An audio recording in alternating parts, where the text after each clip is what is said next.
Jésus-Christ a commencé à dire que je suis le pain qui est descendu du ciel, que celui qui mange, qui me mange, alors il y a la vie. Il dit, hein? Toi, qui peut manger? Toi, tu es venu quoi? Nous sommes des cannibales. Nous, on doit te manger. Pourquoi on a la vie alors? Ils ont abandonné Jésus-Christ. Pourquoi? Parce que leur intention, parce que ceux qui sont venus chercher, c'était pas la vie, c'était pas la personne de Jésus-Christ, mais ils sont venus pour un intérêt, pour un matériel, pour une bénédiction qui est éphémère. Alléluia. Nous sommes nombreux, nous qui avons quitté le monde pour venir à Christ. Nous sommes beaucoup, mais parmi nous, bon, pas forcément ici, hein, parmi nous, il y a certains qui sont là parce que ils ont besoin de quelque chose, ils ont besoin d'un intérêt, ils ont besoin soit du confort, ils ont besoin soit de la santé immédiate, ils ont besoin de quelque chose que Christ peut leur apporter maintenant. Alléluia. Gloire à Jésus. Et il y a ceux qui sont là pour la personne de Jésus-Christ. Pour qui il est. Pour qui est Jésus. Ces personnes sont venues pour qui est Jésus. En ce moment-là, ils cherchent Jésus-Christ, ils cherchent le ciel, la vie éternelle. Amen. On se comprend? On se comprend? Voilà. Donc Jésus invite à ne pas nous arrêter aux bénédictions matérielles éphémères, mais à rechercher la nourriture spirituelle qui mène à la vie éternelle. Jésus nous invite à ne pas, parce que pour ce que je vous donne. Pourquoi tu suis Jésus? Tu le suis pour ce qu'il te donne ou tu le suis pour qui il est? Amen. Tu suis Jésus parce que tu t'attends quelque chose ou tu le suis pour qui Dieu, Jésus-Christ, il est. Il est qui?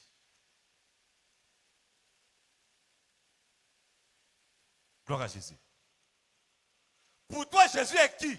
C'est un magicien qui va te donner ce dont tu as besoin?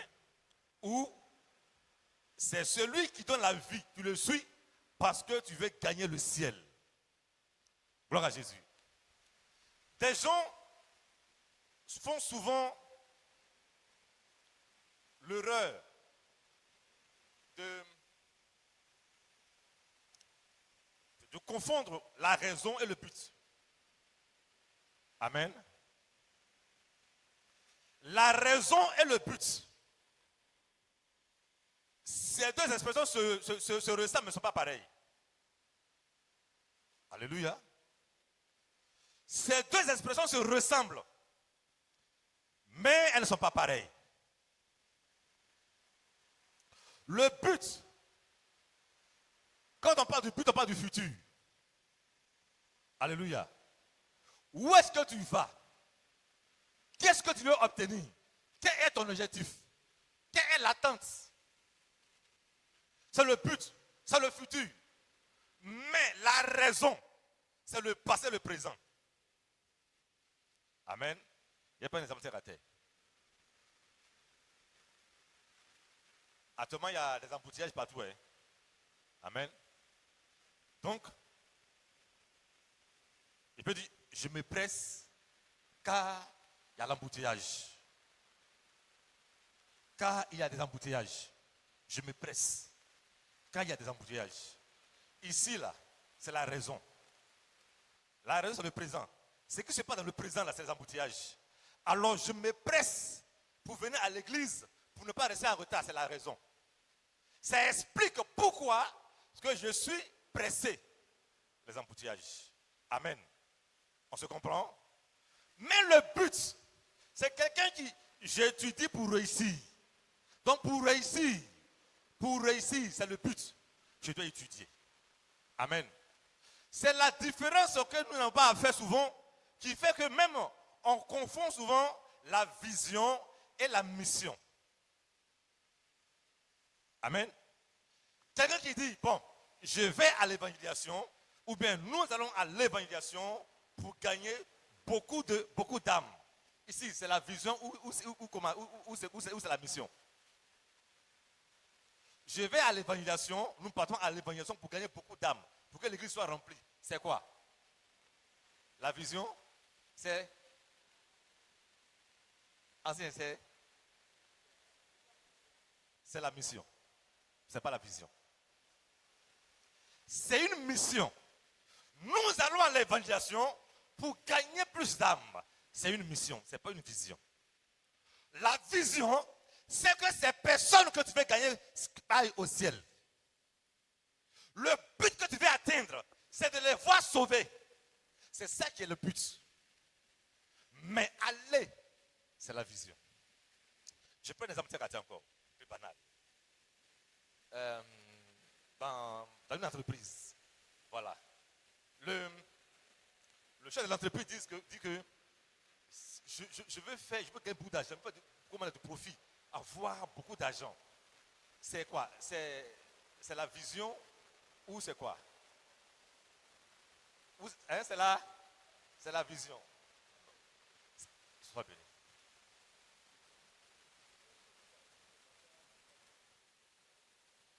Il veut avoir beaucoup d'argent, mais l'objectif là, c'est l'entrepreneuriat. En réalité, ça devient une vision quand son entreprise va embaucher beaucoup de personnes qui vont profiter de ce que lui a fait. Aujourd'hui, il est le DG d'une entreprise de construction. Amen. Si dans son entreprise, l'objectif qu'il va atteindre, que des gens soient satisfaits en habitant la maison, ou parce que quand ils vont voir la maison, ils sont en joie, ça va les aider. Beaucoup de personnes aussi, même qui ne travaillent pas, ils veulent apporter de l'aide aux gens. Alors, c'est l'objectif qu'il va atteindre, c'est le but. Mais si c'est seulement le profit, alors ça devient de l'entrepreneuriat. Amen, amen. Beaucoup de personnes, beaucoup d'enfants de Dieu, nous venons dans la présence de Dieu. Nous voulons gagner Christ. Mais de par nos comportements, on a l'impression de voir des personnes qui cherchent plutôt un profit. Nous venons à Dieu pourquoi? Parce qu'il nous a sauvés. Nous venons à Dieu pourquoi? Si c'est parce que Dieu nous a sauvés, alors nous devons l'aimer. Amen. Alors nous devons aimer Dieu. Nous devons lui obéir. Nous devons nous soumettre à ce Dieu-là. Quels que soient les vents et marées, nous serons tenus fermes. Nous allons résister. Parce qu'on veut gagner Christ. C'est pourquoi Paul dit, ce qui était pour moi un gain, ce qui était comment dirais-je, des gains pour moi, aujourd'hui pour gagner Christ, je les trouve comme de la boue. Ces personnes ont quitté leur confort, leur bien-être pour gagner Christ. Parce que ton confort d'aujourd'hui peut te faire perdre le salut. Pourquoi tu suis Jésus? Alléluia. Pourquoi nous suivons Jésus-Christ? Est-ce que c'est vraiment pour lui? C'est vraiment pour Christ que tu le cherches? Ou c'est parce que Christ va t'apporter quelque chose dans la vie? Ou peut-être que c'est pour... ce qui peut arranger dans la vie. C'est-à-dire que je vais à l'église parce que je cherche un intérêt, parce que je cherche, oui, bien matériel. Parce que je cherche un mari. Si ta venue à l'église, c'est pour chercher un mari, une femme ou un enfant, bien aimé de Dieu, tu vas échouer. Amen. Parce que quand tu ne vas pas voir l'enfant, ou le travail, ou ce pourquoi, ou ce que tu aspires là, tu vas abandonner. Mais si tu es venu à Dieu pour gagner Christ, quel que soit le temps que ça va mettre, tu vas attendre. Parce que tu sais que dans le royaume de Dieu, il n'y a pas de stérile. Dans le royaume de Dieu, il n'y a pas de chômeur, de chômage. Dans son royaume, il n'y a pas de maladie. Alors tu sais et tu as foi que celui que tu as suivi est capable de te guérir. Alléluia.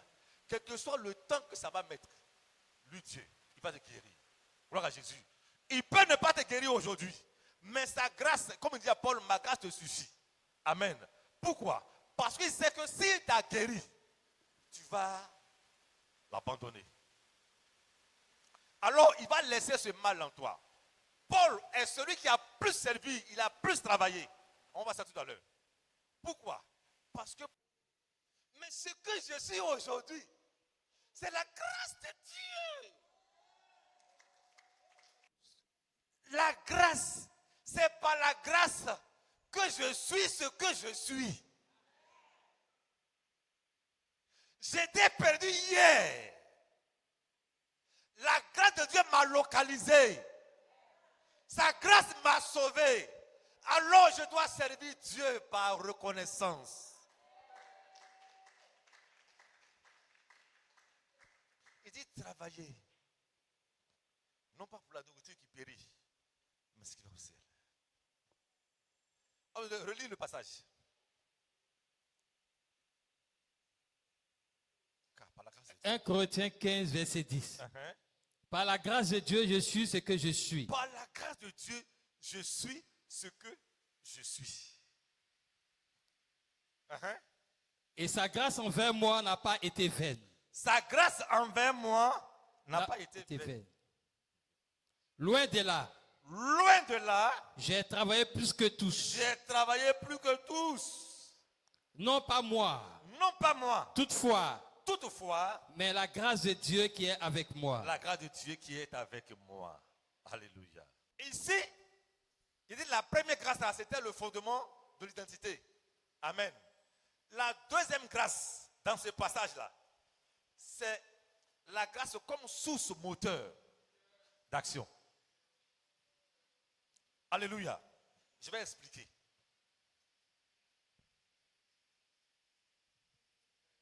C'est parce que Dieu m'a fait du bien gratuitement que je le sais gratuitement. Il dit j'ai travaillé plus que tous. Il dit c'est pas parce qu'il est faux. Non. Paul reconnaît que lui il était hier perdu. Et que la grâce l'a localisé. Ça a fait de lui ce qu'il est. Et puis il dit maintenant la grâce de Dieu qui est sur moi là. La deuxième facette de la grâce. Cette deuxième facette de la grâce là. C'est ce qui m'aide à faire ce qu'ils sont en train de faire. Quand Dieu dit travailler pour le royaume des cieux, quand Dieu a dit travailler, Dieu ne nous a pas laissé orphelins. Il nous a donné sa grâce. Et c'est par sa grâce que nous pouvons travailler dans sa maison. Pas par nos propres forces. C'est parce que Dieu m'a fait du bien gratuitement que je le sers avec dévouement, avec empressement, avec engagement, avec détermination, avec zèle, avec courage. Tu deviens actif dans la main du Seigneur. J'ai travaillé plus que tous les autres. Tu t'investis maintenant dans le royaume de Dieu. Parce que Dieu te demande de travailler. Pour faire ce que Dieu t'a demandé de faire. Tu t'investis par reconnaissance. Pourquoi tu suis Jésus? Pourquoi tu le suis? Si sa grâce t'a localisé, toi qui étais perdu hier, tu es devenu aujourd'hui ce que tu es. Quand nous venons à Dieu, nous devons travailler. Mais si nous ne voulons pas travailler et nous regardons la main de Dieu, la main de Dieu parce que dans sa main, il y a le mariage, il y a l'enfantement, il y a le voyage, il y a le succès, il y a ceci, il y a cela, il y a la guérison. Mais on ne regarde pas sa présence, sa face, pour voir si Dieu est content ou si Dieu est en train de pleurer pour ses enfants qui sont perdus. Si tu regardais la face de Dieu, tu saurais qu'il y a des enfants qui sont en train de mourir sans Dieu et qui sont en train de partir à l'enfer. Alors, quand on va dire qu'il y a une d'évangélisation, même si on n'a pas cité ton nom, tu vas te lever pour venir. Pourquoi? Parce que tu veux gagner des âmes. Parce que tu veux que Dieu soit heureux, soit content au fait. Parce que quand il s'assoit et puis il regarde ses enfants en train de partir à la pétition, il pleure. Ces personnes pour qui il est mort, ces personnes sont de souffrir, sont pas dans l'enfer, pendant que ceux qui sont sauvés, les témoins qui sont sauvés, refusent de leur témoigner ce que Dieu a fait pour eux. Dieu pleure. Si tu regardais la face de Dieu, la présence de Dieu, tu saurais pourquoi tu suis Jésus. Pourquoi?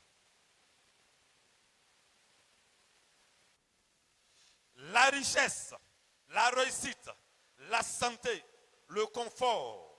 Jésus sait que toutes ces choses, on en a besoin. Mais si c'est ce qui te motive, alors c'est que ta foi est en danger.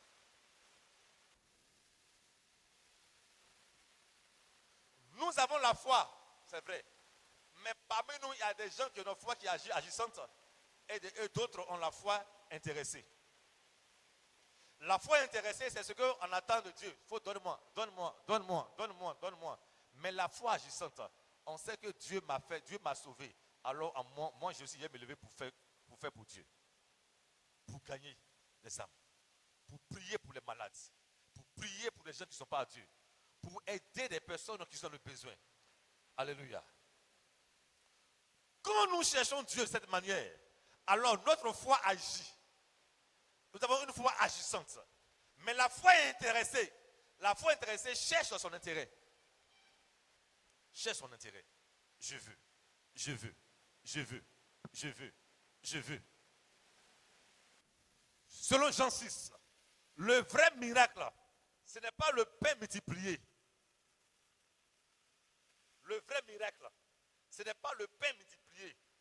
Mais c'est un cœur conquis. Un cœur que Dieu a sauvé. Qui cherche Jésus pour ce qu'il est. Alléluia.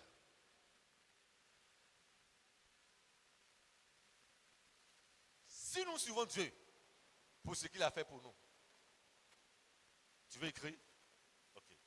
Selon Jean 6, le vrai miracle, ce n'est pas le pain multiplié, mais c'est un cœur conquis qui cherche Jésus pour Jésus. Il cherche Jésus pour ce qu'il est. Il cherche Jésus pour Jésus.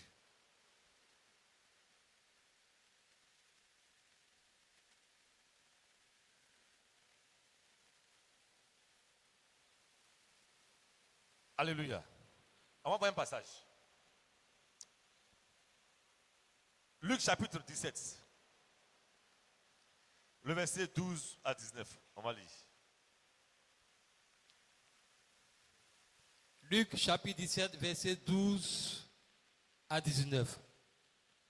Comme il entrait dans un village, 10 lépreux vinrent à sa rencontre. 10 lépreux sont venus à sa rencontre. Se tenant à distance, Ils se sont tenus à distance. ils levaient la voix Ils ont élevé la voix. et dirent, Ils ont dit, Jésus, Jésus, Maître, Maître, aie pitié de nous. aie pitié de nous.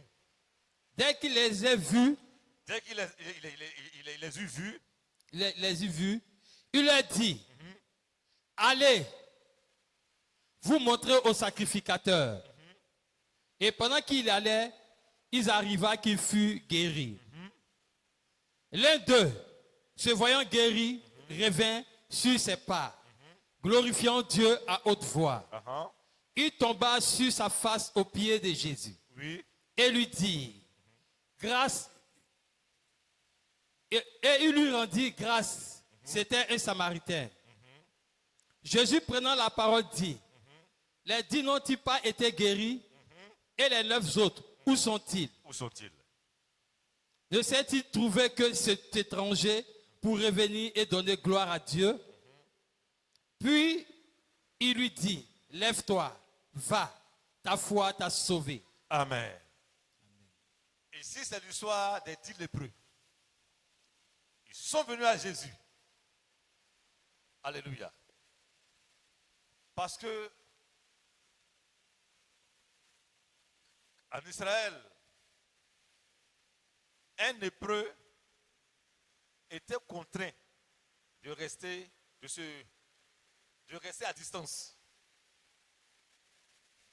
Parce que selon l'Ancien Testament, le lépreux est sur une malédiction.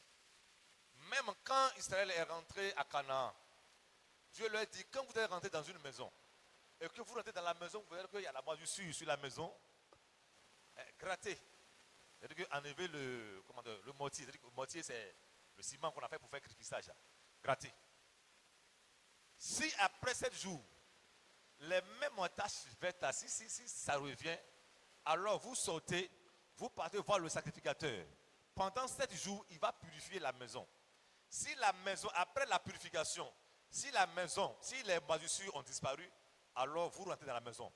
Mais si la moisissure n'a pas disparu, c'est que cette maison est déclarée lépreuse. Alléluia. Vous sautez. Pourquoi? Parce que avant qu'Israël rentre à Canaan, les Cananéens, ils adoraient des dieux étrangers. Maintenant, pour cacher leurs biens, ils prenaient souvent de l'or. L'or qu'ils sacrifiaient, avec lequel ils faisaient des sacrifices à leur Dieu là. Ils les cachaient dans les murs.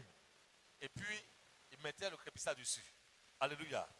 Donc, ce qui appartient à un Dieu mollusque, ce qui appartient à un Dieu étranger, quand ils ont été chassés et qui étaient dans la maison, rendraient la maison lépreuse. Alléluia.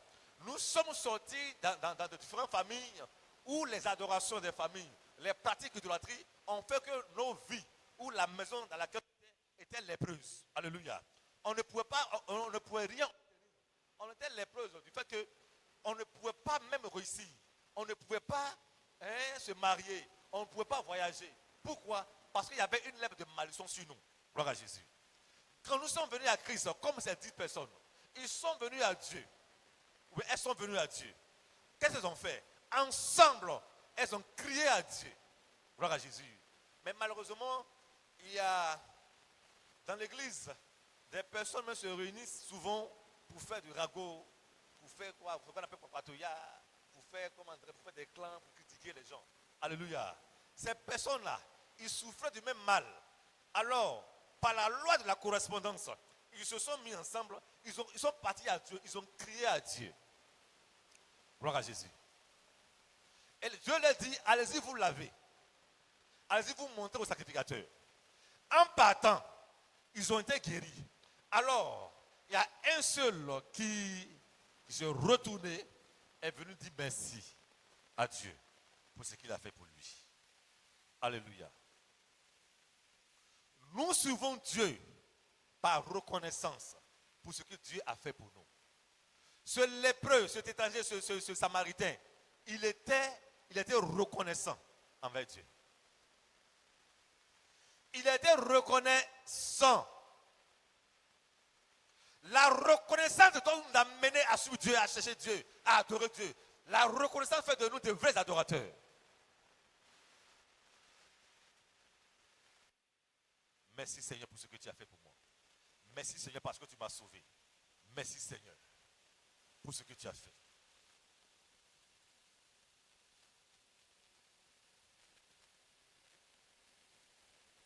Père de Dieu. La reconnaissance permet de recevoir un salut spirituel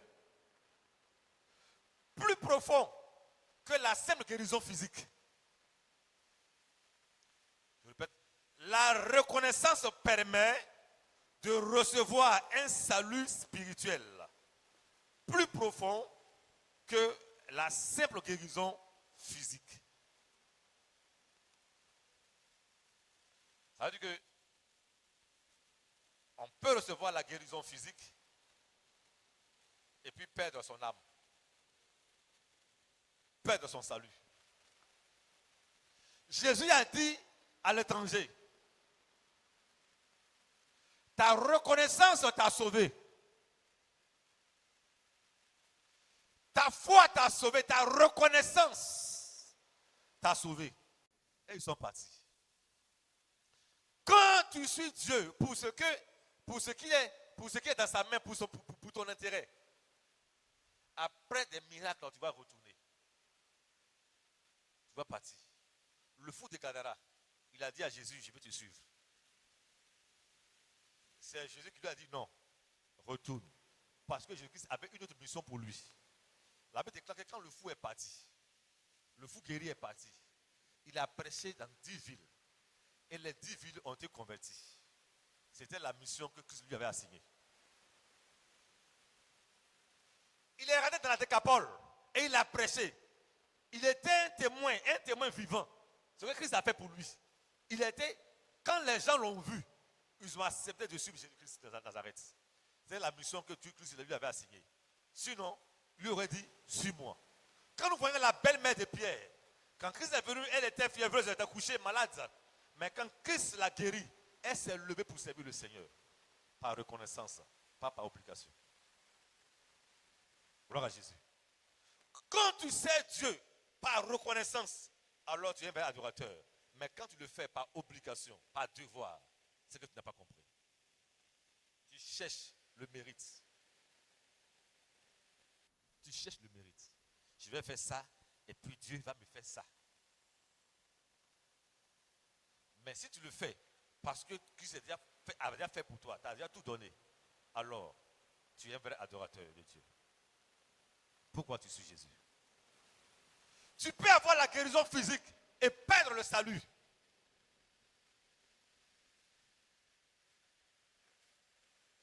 Tu peux avoir tout et perdre ton salut. Mais tu peux même manquer la guérison physique et avoir le salut. Alléluia.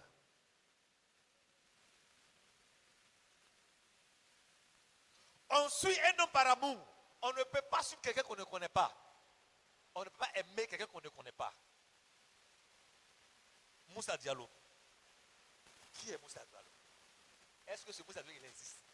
Je ne peux pas l'aimer. Mais je connais Papa Vanier. Je le connais parce que donc je peux l'aimer. On ne peut pas aimer quelqu'un qu'on ne connaît pas. Alléluia. Tu ne peux pas suivre quelqu'un que tu ne connais pas.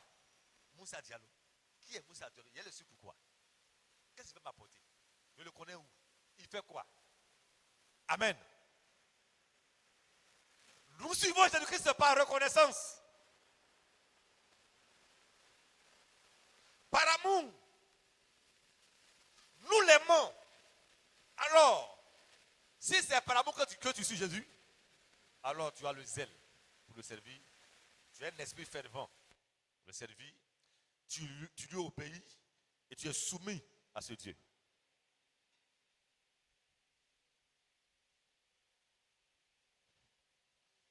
Les disciples de Jésus-Christ avaient tout abandonné pour le suivre par amour.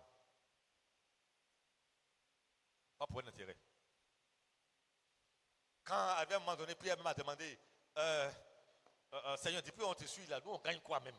On te suit là. Qu'est-ce qu'on doit gagner? Il lui a dit quoi? Celui qui a laissé ses parents, qui a perdu son parent, qui a ses parents, ses amis, tout ce qu'il a pour me suivre, il va seulement gagner ici sur cette terre, ses pieds, ses frères, ses parents. Et puis encore dans le ciel là-bas, il va encore gagner. Amen. Voyez que les personnes qui ont suivi Jésus-Christ, c'est pour la nourriture. Quand Jésus a dit que je suis le pain qui vient du ciel, que vos pères n'ont pas mangé le pain de vie, la manne n'est pas le pain de vie, c'est moi qui suis le pain de vie. Des hommes du ciel, que celui qui me mange à la vie, ils l'auront abandonné. Mais ceux qui ont aimé vraiment Christ, ils leur ont demandé, mais vous ne partez pas. Ils ont dit quoi? À qui irons-nous? C'est ce que Pierre a dit. Toi qui as la parole de la vie, à qui irons-nous? C'est l'amour. Ils sont reconnaissants. Ils savent qui est Jésus. Ils l'ont suivi pour ce qu'il est, pas pour ce qu'il a. Pour le donner. Gloire à Jésus. Nous suivons Jésus-Christ. Pourquoi tu suis Jésus? Les disciples sont morts par amour pour Dieu. Christ est mort par amour pour l'humanité. Il est mort pour nous. Parce qu'il nous a aimés. Alors en retour, on doit l'aimer aussi. Si tu le suis parce qu'il t'a sauvé, alors sois reconnaissant. L'amour de Christ n'est pas conditionné.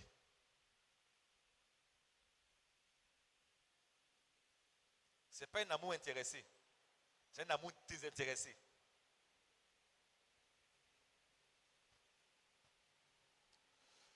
La Bible déclare que rendons grâce au Père de nous avoir rendus capables d'avoir part à l'héritage des saints, lui qui nous a délivrés de la puissance des ténèbres et nous a transportés dans son royaume. Alors si Dieu nous a transportés, nous a libérés, transportés dans son royaume, alors nous devons travailler pour lui, par reconnaissance. Si nous ne suivons pas Jésus-Christ par amour, on n'aura rien. L'amour de Dieu n'est pas l'amour du monde. N'a rien à voir avec l'amour du monde. Selon Dieu, quand on aime, il faut faire le sacrifice, il faut sacrifier. Mais l'amour du monde cherche l'intérêt.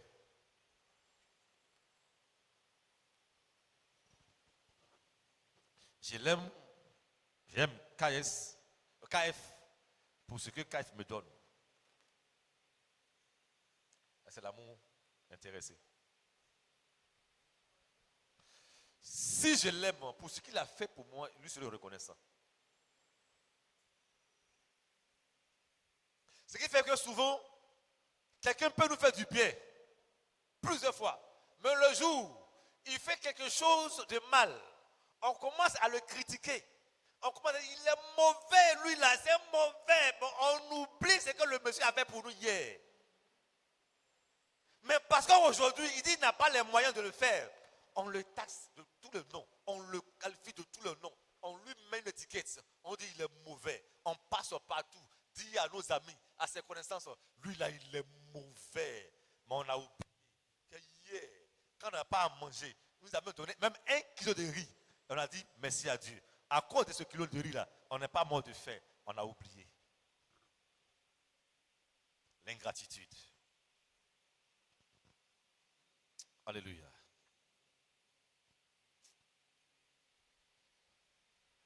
Jésus.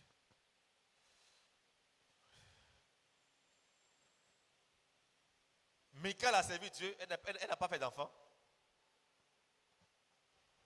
Michal, la fille de Saül, comment David a marié, elle était sérieuse, elle n'a jamais eu d'enfant. Jérémie ne s'est pas marié. Jérémie aimait une fille, comme Ézéchiel. Mais la fille là, Dieu dit tu ne la marieras pas. Point. Il s'est caché d'aller voir, pour aller rendre visite à la femme. Quand il est parti, avant d'arriver, il était caché et puis on tuait la femme devant lui.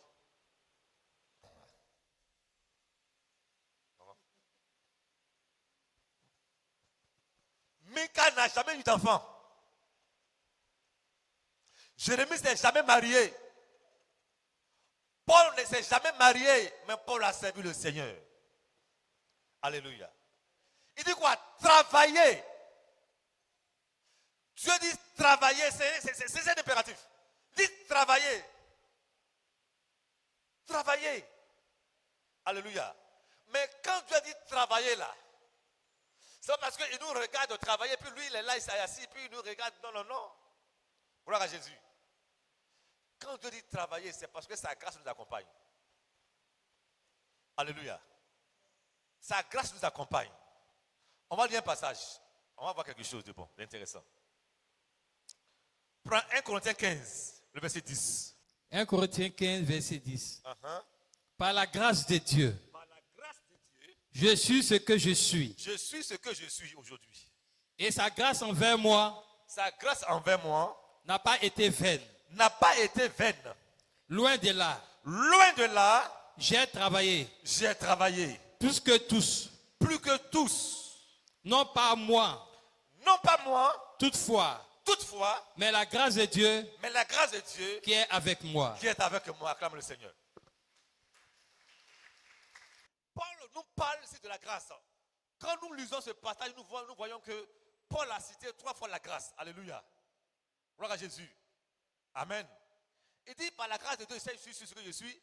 Par sa grâce, j'ai travaillé. Par sa grâce, j'ai fait ceci. Nous allons voir les 3 facettes de la grâce. Amen. Les 3 facettes de la grâce. Gloire à Jésus. On nous dit ensemble. Hein? Lis la première phrase. Par la grâce de Dieu. Par la grâce de Dieu, je suis ce que je suis. Amen. Il dit par la grâce de Dieu, je suis ce que je suis. Gloire à Jésus. Nous connaissons la vie de Paul. Paul était hier le persécuteur de l'église.